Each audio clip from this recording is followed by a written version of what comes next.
تو لیکن اب لندن نے تو چھٹکارا پا لیا، باقی دنیا کو اسموک کا سامنا ہے۔ چائنا سے لے کر دیگر تمام ممالک میں یہ اسموک کا مسئلہ بہت سنگین صورتحال اختیار کر چکا ہے، اور گزشتہ چند سالوں سے ہمارے ہاں بھی پنجاب کے اندر یہ بہت زیادہ سنگین صورتحال اختیار کرتا جا رہا ہے۔ اس سے جو ہے بیماریاں بڑھتی جا رہی ہیں، پھیپھڑوں کی، دل کی بیماریاں، کیونکہ سانس کے ذریعے زہریلے اثرات جو ہیں، زہریلے ذرات جو ہیں وہ انسان کے اندر تک چلے جاتے ہیں، جس سے وہ انسان کو بہت زیادہ نقصان پہنچاتے ہیں۔ تو یہ اسموک کا مسئلہ جو ہے جدید صنعتی پیداوار کی وجہ سے اور صنعتی ترقی کی وجہ سے پیدا ہوا ہے، جبکہ ہمارے ہاں جو حکومت وقت ہے، اللہ تعالیٰ ان کو ہدایت دے اور ان کو صحیح مسئلے کو ٹیکل کرنے کی توفیق عطا فرمائے۔ یہ کہتے ہیں کہ کسان چونکہ فصلیں جلا رہے ہیں، اس وجہ سے یہ اسموک کا مسئلہ پیدا ہوتا ہے، لیکن کسان تو فصلیں ہمیشہ سے جلاتے آئے ہیں، جبکہ ہمیشہ سے اسموک کا مسئلہ نہیں تھا۔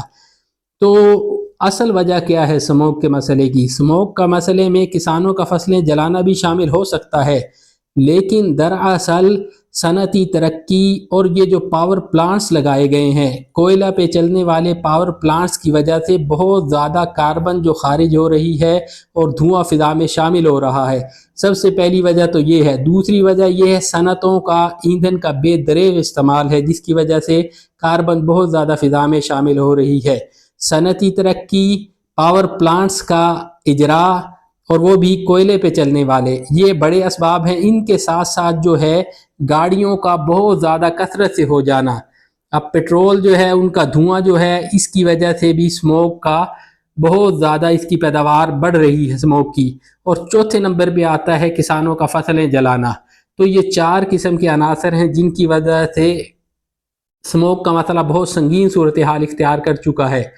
اگر حکومت سیریسلی اس مسئلے کو دیکھنا چاہتی ہے تو اس کو ان چاروں باتوں کو مد نظر رکھنا ہوگا۔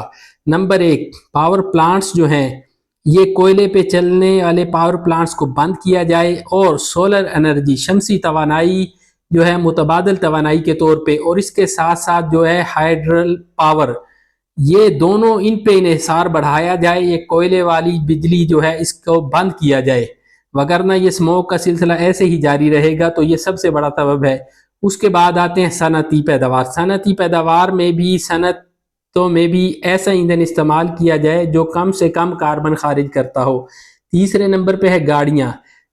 اب تو جدید ٹیکنالوجی آ رہی ہے، اس پہ کام کیا جائے۔ الیکٹریکل جو ویکلز ہیں، الیکٹریکل ویکلز جو ہے، ان پہ کام کرنے کی ضرورت ہے۔ اس ٹیکنالوجی کو ہمارے ہاں لایا جائے، اور ہائیبرڈ گاڑیاں اور بجلی پہ چلنے والی جو ہے بیٹری کو ریچارج کرنے والی گاڑیاں، یہ استعمال کی جائیں۔ اس کے ساتھ ساتھ پبلک ٹرانسپورٹ کی حوصلہ افزائی کی جائے، اور یہ جو پرائیویٹ گاڑیاں ہیں ان پہ جو ہے پابندی لگائی جائے۔ ایک گاڑی میں ایک شخص بیٹھا ہوتا ہے، اور گاڑیوں کا جیسے سمندر چل رہا ہے۔ بڑے شہروں میں ایسا محسوس ہوتا ہے کہ پانی کی طرح گاڑیاں چل رہی ہیں، اتنی بڑی تعداد میں گاڑیاں ہیں، جس کی وجہ سے بھی فضائی آلودگی میں بہت زیادہ اضافہ ہو رہا ہے۔ چوتھے نمبر پہ جو کسان ہیں، ان کو بھی متبادل فراہم کیا جائے، ان کو تعلیم دی جائے کہ اس کو تلف کیسے کرنا ہے۔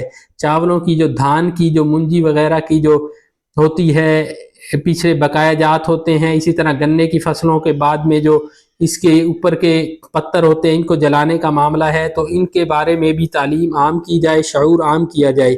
تو یہ چاروں باتیں بیک وقت کرنے کی ہیں۔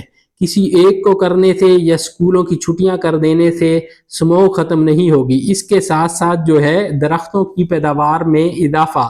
کسان جو ہے وہ درخت نہیں لگاتے کہ یہ جی پانی زیادہ پی جائیں گے، جو پانی فصل کو لگنا ہوگا وہ درخت پی جائیں گے، جبکہ درخت بہت زیادہ فائدہ دیتے ہیں۔ بنیوں پہ اور کناروں پہ جو ہے کھیتوں کے درخت ہونے چاہیے بہت زیادہ تعداد میں، جنگلات کی پیداوار میں اضافہ کرنا چاہیے۔ تو یہ تمام باتیں ہیں جن کو دیکھتے ہوئے ہم اسموک کے مسئلے سے نجات پا سکتے ہیں، اگر ہم ان ہدایات پہ عمل کریں۔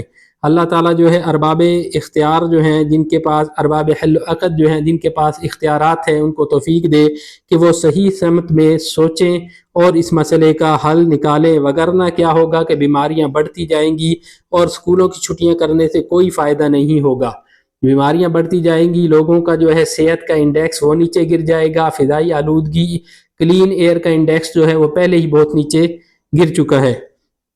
تو اس لیے یہ مسئلہ جو ہے بہت ہی سیریس مسئلہ ہے، اس کو سیریسلی دیکھنے کی ضرورت ہے۔ آج کی نشست میں اتنا ہی، انشاءاللہ اگلی اچھی ویڈیو میں حاضر ہوں گے، تب تک کے لیے اجازت دیجیے۔ السلام علیکم ورحمۃ اللہ وبرکاتہ۔